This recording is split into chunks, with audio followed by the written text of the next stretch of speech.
48 שעות קיבלת 1,000 הודעות לוואטסאפ.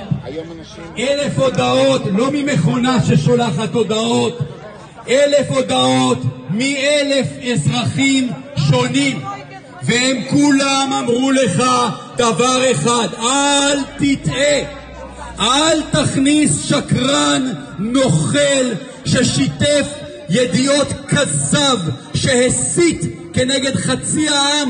העניין זה לא שהוא עבד אצל נתניהו, אין בעיה עם זה שהוא עבד אצל נתניהו, זה לא לטעמי, אבל הוא לא מוקצה בגלל זה.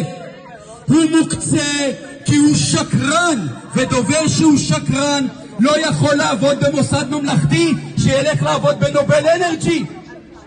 הוא פסול מכיוון שהוא חרחרי ומדון, הוא פסול מכיוון שהוא גרם להפצת שנאה ואלימות ממסדית ואלימות של הפלנגות של ארגון הפשע כנגדנו וכנגד חצי העם. ואתה את התועבה הזאת רוצה להכניס לבית הנשיא. לא כל אחד ראוי. ענית לחלק מהאנשים ששלחו לך הודעות כל מיני תשובות הזויות, כמו מה זה המקרטעיזם הזה, ולכל אחד יש מקצוע. גם את הדובר של כהנא היית לוקח לבית הנשיא, כי מה שנאור יחיה בשבילנו זה הדובר של כהנא. הוא צבע את עצמו בצבעי הבוס שלו, והוא רימה, שיקר וכיזב בשביל הבוס שלו. ידע כל דובר שינהג ככה שיש מיליון ישראלים שיגבו ממנו מחיר. מה לא הבנת?